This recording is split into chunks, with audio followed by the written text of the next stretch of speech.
Hello, my name is Giovanna Pasvino, and for my signature assignment, I chose cardiomyopathy. So, what is cardiomyopathy? Well, in the name cardiomyopathy, it's cardio meaning heart, myo meaning muscle, and pathy meaning disease. So, cardiomyopathy is any illness that damages the heart muscle. With this cardiomyopathy, it comes in many forms, but the top three I'm going to be talking about is restricted, hypertrophic, and dilated. And with cardiomyopathy, it impairs the heart's capacity to pump blood effectively, and you can also develop arrhythmias, which is irregular heartbeats. So, in some cases, the cause of cardiomyopathy still remains unknown, but there is acquired cardiomyopathy, which is a term for the situation where a person may develop it due to other illnesses, but it can also be lifestyle choices. So some example of illnesses could be example coronary artery disease, hypertension, or viral infection. And some examples for lifestyle choices could be let's see, um, like a diet. It can be the use of excessive alcohol, smoking, and etc. And then there's also inherited cardiomyopathy, which refers to you developing cardiomyopathy due to a gene inherited by a parent or both parents.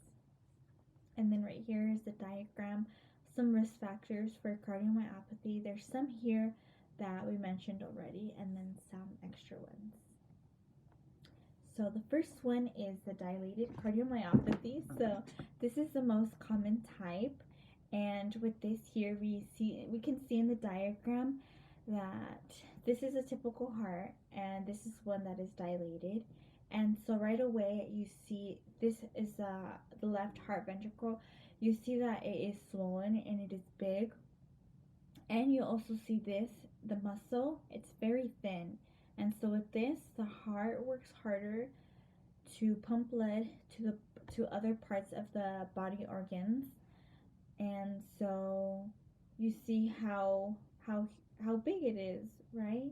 This is the normal one, and then this is the dilated one. We see that the muscle is very thin.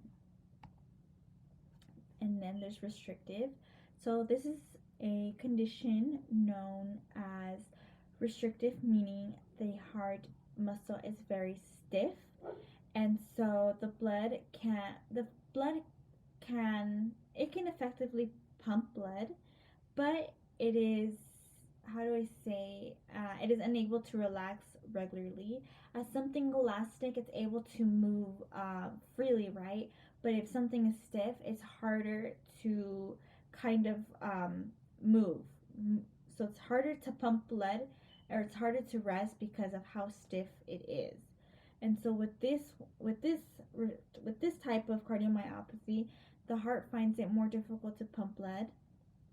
Also, numerous symptoms of illnesses are brought on by the accumulation of fluid in the body, especially the lungs, as a result of blood clotting in the circulatory system.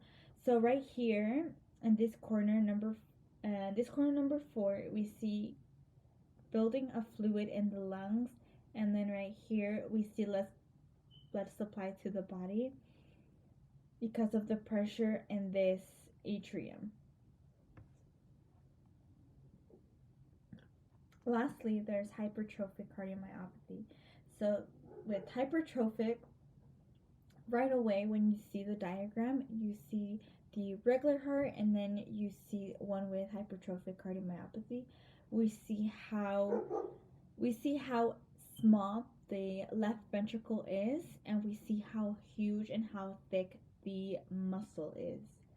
So this is the body's ability to receive blood may be restricted by this. The mitral valve right here of the heart is impacted by this type of cardiomyopathy, leading to a backflow of valve through the valve. So we see how small this area is, small left ventricle. And so far we have seen the three types of cardiomyopathy. One where the heart muscle is very thin, one where the heart muscle is stiff, and this one where the heart muscle is very thick. So, some statistics. So, people of any age, gender, or race might be susceptible to cardiomyopathy.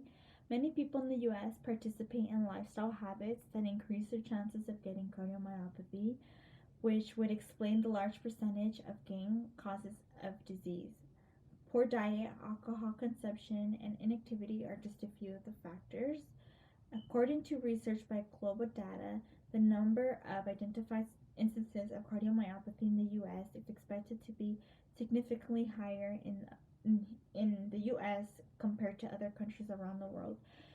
So right here we see this diagram, and right away we see how significantly higher the US, how many cases they have compared to France, Germany, Italy, Spain, the UK, and Japan. We see the big difference compared to all these other countries. And quick explanation, this light blue is how many cases that there was in 2021, and this darker blue is how much it's expected, how many cases expected in 2031.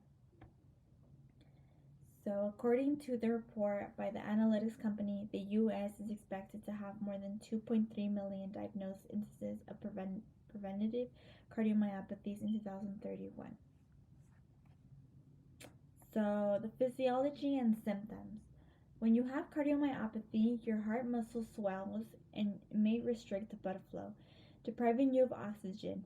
This may result in issues including dizziness, fainting, and difficulty breathing.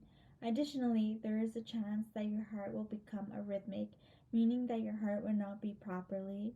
Reduced blood reduced blood volume may cause your kidneys to retain more water and salt than normal, which can cause swelling in your ankles, feet, legs, and organs. And then a few of the numerous symptoms that there is chest pain, rapid heartbeat, swelling, dizziness, and difficulty breathing and fainting.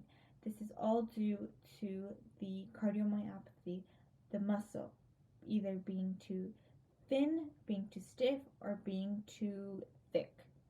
So in this diagram, we see here the symptoms that I've already explained.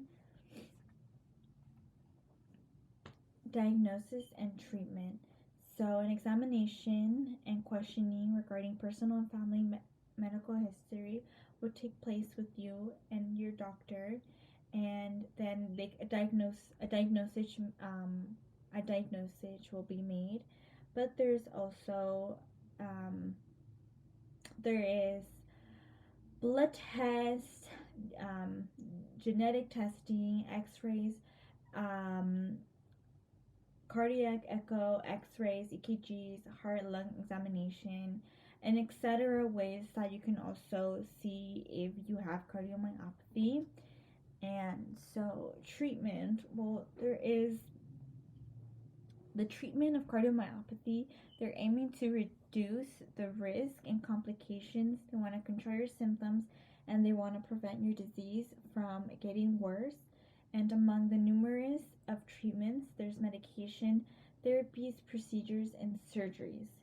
So in this diagram here, we see treatment options for cardiomyopathy, and just some in this list of many. There is a diet, there's exercise training, and then down here there's medication type. There's some says beta blockers, diuretics, etc. And then this one here would be type more of a procedure and a surgery that can take place. An example of one is the left ventricular assist device. And these are my references.